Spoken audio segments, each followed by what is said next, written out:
Mesdames, Messieurs, bonjour et bienvenue sur notre chaîne YouTube.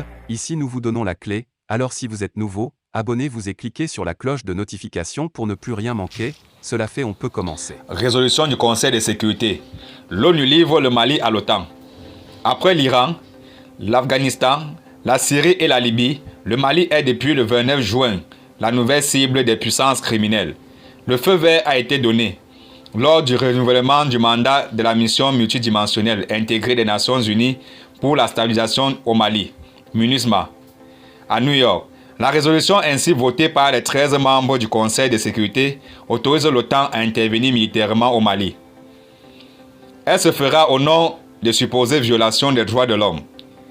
Il est dans leur intérêt de ne pas troubler l'eau qui dort. Sinon, si la digue cède, c'est toute la région qui sera inondée. En faisant fi des réserves formulées par Abdoulaye Diop, ministre des Affaires étrangères du Mali, le 13 juin à New York, pour le renouvellement d'un an du mandat de la mission multidimensionnelle intégrée des Nations Unies pour la stabilisation au Mali. L'Organisation des Nations Unies, ONU, vote une résolution qui déclare la guerre au Mali.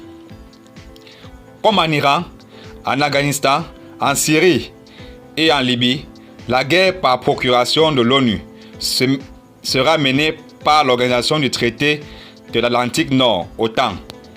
Il n'est pas exclu que des pays africains, à la tête desquels trônent leurs gouverneurs à la peau noire, se joignent à cette coalition militaro-fasciste pour attaquer notre pays. Une guerre qui sera déclarée au nom des preuves mensongères, violation des droits de l'homme, comme ce fut le cas en Irak, accusé d'avoir possédé des armes nucléaires. Pourtant, le Mali n'avait pas demandé de la mer à boire au Conseil de sécurité de l'ONU. Il exigeait pour le renouvellement du mandat de la MINUSMA aux 15 membres du Conseil de sécurité de tenir compte des 3 réserves faites par le ministre Diop le 13 juin à la tribune des Nations Unies pour le vote de la résolution qui devait intervenir le mercredi 29 juin 2022. Elle portait sur le mandat de la MINUSMA. L'opposition du Mali à l'appui aérien de la Barkhane, au casque bleu, la non-autorisation de la MINUSMA à ne pas mener des enquêtes sans l'aval des autorités maliennes. Celles-ci, selon le diplomate malien, devraient être examinées par le Conseil de sécurité en respectant la souveraineté du Mali et ses intérêts. Notre pays estime que toute décision qui va à l'encontre de ces propositions sera considérée comme une atteinte à la souveraineté du Mali et une déclaration de guerre. Malheureusement, les 13 membres du Conseil de sécurité les ont ignorés, donnant mandat aux forces impérialistes d'envahir le Mali, à l'instar de la Libye, dont le Sahel est aujourd'hui victime collatérale du chaos sémé par l'OTAN dans ces pays. Et si la digue Mali venait à céder à la suite d'éventuels bombardements de l'Alliance Atlantique, c'est bonjour les dégâts dans la région ouest africaine. Depuis le 29 juin, le Mali est la nouvelle cible de l'OTAN. La résolution votée ce jour par 13 membres sur les 15 du Conseil de sécurité livre le Mali à ses agresseurs, en l'occurrence l'OTAN. La Russie et la Chine se sont abstenues. Elles donnent désormais le feu vert aux forces armées de l'Alliance militaire occidentale prêtes à semer le chaos pour préserver ses intérêts, attaquer et occuper militairement le Mali en violation de sa souveraineté. Elle s'appuiera sur les prétextes fallacieux de l'ONU qui autorise la MINUSMA à procéder à des enquêtes sur les violations des droits de l'homme sur l'ensemble du territoire malien sans l'accord des autorités de la transition. Et en cas d'opposition de la part du Mali, c'est le motif trouvé pour le retour triomphal de la France sur notre sol. La réaction du Mali ne s'est pas fait attendre après le vote de la résolution. Selon le ministre des Affaires étrangères du Mali, Abdoulaye Diop, le gouvernement malien ne répondra pas à aucune demande de la mission de l'ONU concernant les droits de l'homme au Mali. Il a déclaré que la mission de l'ONU devait rester sous l'autorité du gouvernement malien. Stopper à tout prix l'influence russe en Afrique et isoler le Mali.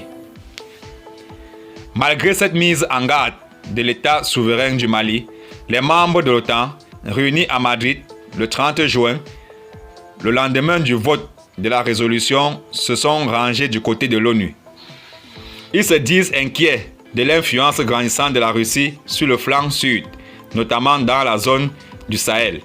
Et dans le nouveau concept stratégique adopté lors du sommet de Madrid, ils ont clairement dit que la zone du Sahel constitue à la fois une région représentant un intérêt stratégique, mais aussi une source de menaces potentielles en raison de l'instabilité qui y règne. Et pour informer leur opinion sur les intentions de l'OTAN après le sommet, le ministre espagnol des Affaires étrangères a déclaré qu'il n'excluait pas une intervention de l'OTAN au Mali. Même après un démenti, l'eau versée ne peut plus être ramassée. Et pour mener cette guerre injuste et injustifiée contre notre pays, la carte de l'isolement du Mali est entre leurs mains. Après leur embargo, à travers leur valet de président de la Communauté économique des États d'Afrique de l'Ouest, CEDEAO, les pays avec lesquels le Mali entretient de bonnes relations sont appelés à abandonner notre pays en pleine marche. Ils ont dit apporter de l'aide à leurs partenaires. Et parmi ceux-ci se trouve la Mauritanie. Ils veulent intégrer ce pays qui a sauvé le Mali de leur embargo illégal, illégitime et inhumain dans leur giron. Le ton a déjà été donné à ce moment.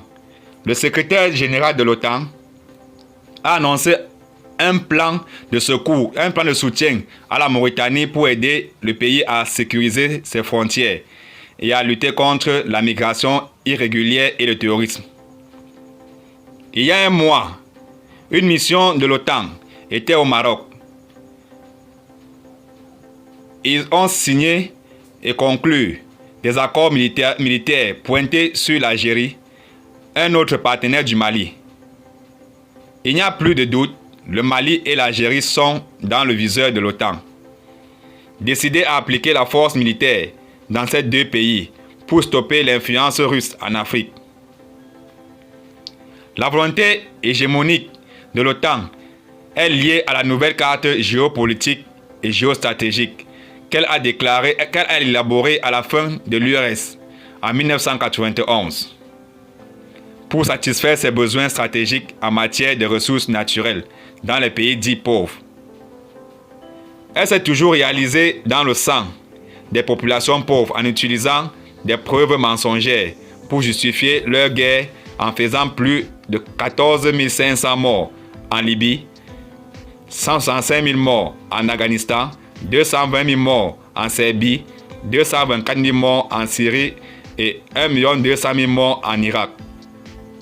Cela ne saurait surprendre les gens qui connaissent l'histoire belliqueuse des États-Unis, faite d'extermination des populations autochtones, d'esclavage, de ségrégation raciale et d'agression militaire.